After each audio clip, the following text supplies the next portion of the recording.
The year is 2014 and something isn't right. Maybe it's related to the fact that there's no more history on the History Channel, and the only thing the Discovery Channel wants to investigate is the depth of our bank accounts. The word integrity has become archaic, obsolete, and unnecessary simply because no one has any integrity anymore. Whatever happened to learning for the sake of learning? Who was the sick and greedy bastard who decided that it was okay to charge money for knowledge? Our youth are being put into bondage simply to gain the knowledge necessary to survive in this society. In the 21st century, slaves toil away in classrooms as well as coal mines. And those who dare to resist the path of postmodern peonage laid before them are doomed to a life of minimum wage mundanity or constant criminal risk. There's something to be said about the quality of our reality if we are constantly seeking mind-altering substances to escape it. I too have become a slave, and a large portion of those who hear these words have as well.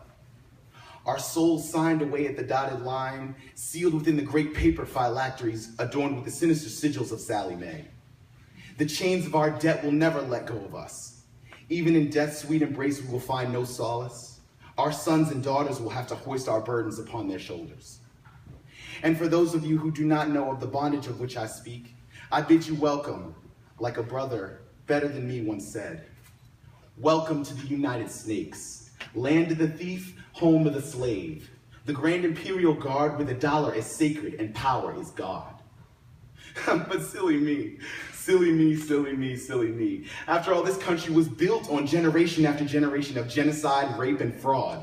So how naive was I to even expect civil discourse and equality from a naturally sinister state? Cloaked in a fog of ignorance, we the people, paradoxically, bear the weight of our fraudulent federal government on our backs while simultaneously parasitically depending upon it. Our nation is disgusting. Parapets and gaudy domiciles built with the blood, sweat, and tears of the disenfranchised. The hum of predator drones, engines, and the scream of hellfire missiles softly echoes through the hallways. Newsflash.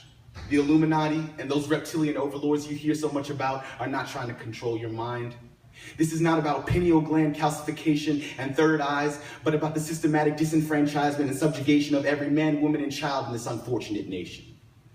They impose harsh mandatory sentences on small-time drug crimes and outsource our only means of economic stability.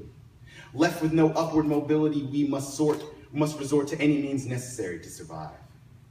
The world is your oyster, they say, but they conveniently fail to illuminate the fine print that emphatically states that you may only possess the oyster-shucking knife unless you are white, male, and upper middle class.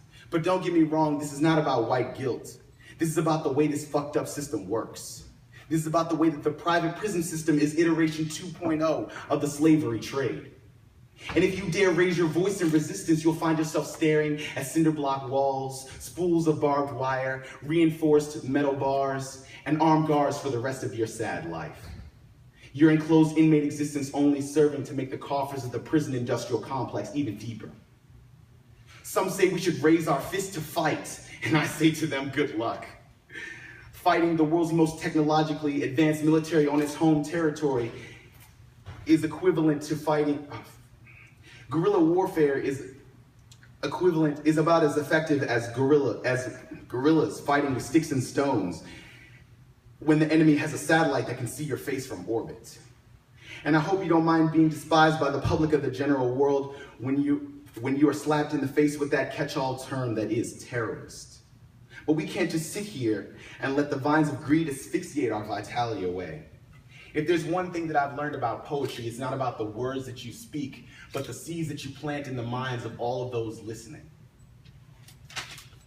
And this is the point where this piece stops being a monologue and transforms into a conversation. And herein lies the eternal question that I pose to all of you. What are we to do? Thank you.